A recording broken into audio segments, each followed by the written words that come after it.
வேலைக்கு போறியா? அதெல்லாம் ஒண்ணும் நடக்காது. அம்மா விடி, அம்மாங்க.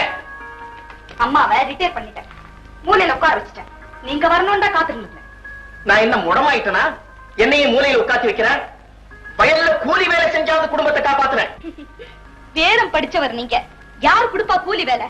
பிஏ பாஸ் பண்ணவன் பியூன் வேலைக்கு போறேன்னாலும் கிடைக்காதுப்பா. லலிதா, நீ அப்படி பேசுற? ஆமா, தெரி பிடிச்சு போய் பேசுறேன். விடிய காலம்பரம் தான் பிடிச்சது, 5 மணிக்கு. என்ன வேப்பல தேடுறீங்களா?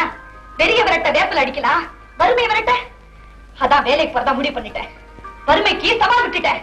இல்லையா பாருங்க, உனக்காக வரன் தேடி பிடிச்சிட்டு வந்திருக்க. இந்த நேரத்தில் நீ வேலைக்கு போறேன்னு சொல்றது எனக்கு மனசு கேட்கல. உன் கழுத்தா காரி அறியாமல் மனசாவது கழுத்தாவது.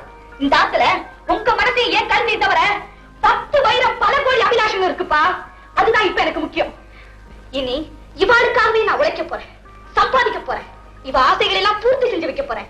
ஏன் அவளே கேக்குறேனே, நான் வேலைக்கு போன வேண்டாமா? நீங்களே சொல்லுங்க. போனா என்னன்னா தப்பு? பாத்தீங்களாப்பா, இது ஜனநாயக யுகம். மக்கள் குரல் தான் மகேசன் குரல். இப்பவாது சரின்னு சொல்லுங்கப்பா. இவெல்லாம் சரின்னு சொல்லிட்டா நானும் சொல்லணுமா? ராமு சாஸ்திரிகளுக்கு ரௌத்ரமும் உண்டு, ராங்கித்தனமும் உண்டு. ஆனா முடிவை அவருக்கு விட போறதில்ல.